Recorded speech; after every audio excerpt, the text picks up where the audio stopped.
The 2025 Formula One season was meant to be the dawn of a new era for McLaren, the moment the Papaya team finally stepped out of Red Bull's shadow and launched a full-scale championship assault. After years of rebuilding, of near misses and steady progress, McLaren arrived in 2025 with what many called their most complete car since the peak of Lewis Hamilton's rookie days. And at the center of it all were two of the brightest stars in modern Formula One: Oscar Piastri and Lando Norris. A dream lineup, a title-winning car, a united team, or so it seemed. Behind the smiles, the celebrations, and the carefully crafted social media clips, something deeper has been brewing inside McLaren, something the cameras don't show. Whispers in the paddock have turned into conversations, and conversations into rumours that Oscar Piastri's relationship with McLaren's management is beginning to fracture, and that a quiet power struggle might be unfolding behind closed doors. It started subtly.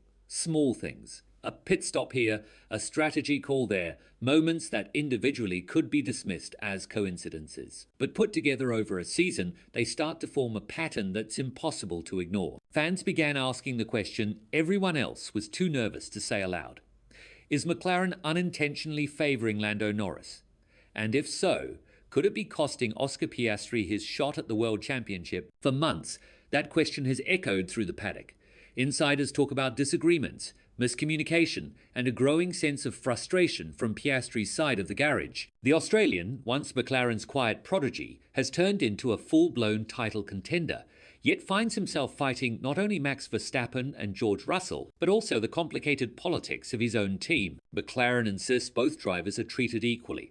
But equality in Formula One is rarely that simple. In a sport where milliseconds decide careers, even the smallest bias, intentional or not, can shift the balance. And when fans started comparing radio messages, pit timings, and strategy choices between the two drivers, the difference became hard to ignore. When Norris leads, strategy seems to flow around him. When Piastri does, decisions suddenly get more complicated, as if the team isn't quite sure how to react. Even the body language tells its own story.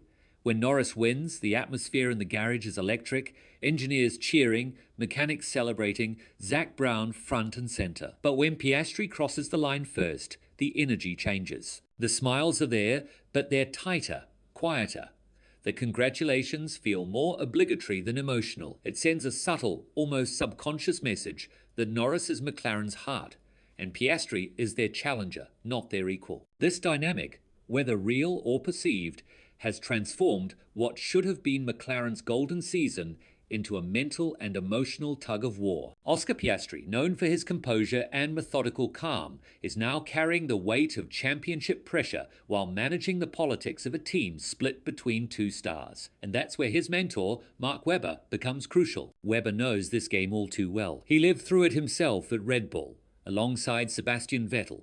The internal politics, the silent hierarchies, the moments where one driver realizes he's fighting not just his rivals, but the team around him. That experience has shaped how he guides Piastri, urging him to stay focused, to let results speak louder than emotion, and to remember that Formula One is as much psychological warfare as it is racing. But even Webber's calm advice can't erase what happened after the Singapore Grand Prix, the race where everything seemed to boil over. In that race, strategy confusion and miscommunication between Piastri and his race engineer cost him a potential podium, maybe even a win. Frustration spilled over the radio. Words were exchanged.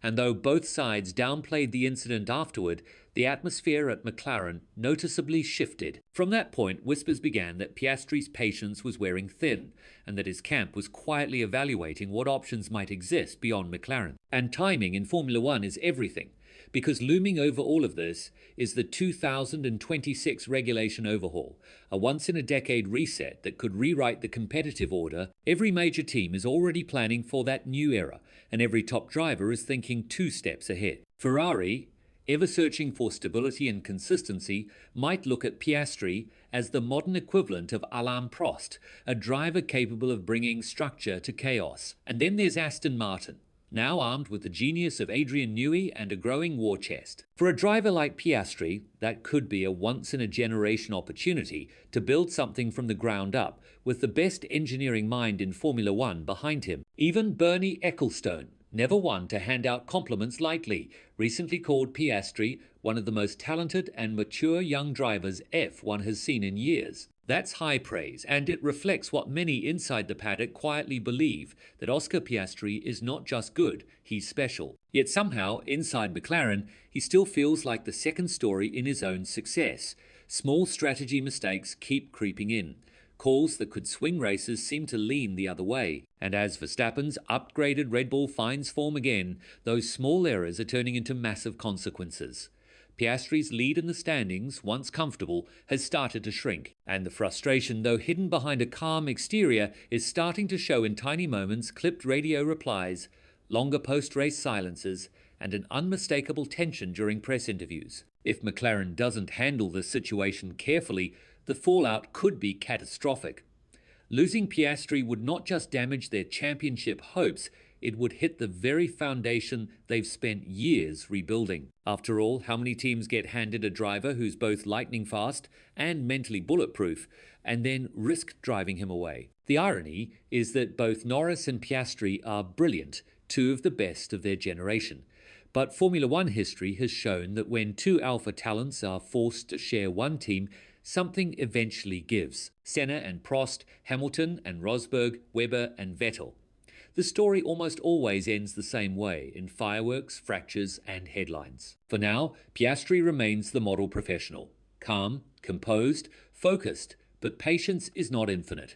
Every driver, no matter how disciplined, has a breaking point. And if McLaren continues to treat him like the supporting act, that loyalty could turn into liberation, a decision to walk away and rewrite his story somewhere else. Because no driver, no matter how talented, wants to spend his prime years fighting his own team instead of his rivals. So, the question now isn't just whether McLaren can win the 2025 championship, it's whether they can keep their team from tearing itself apart in the process.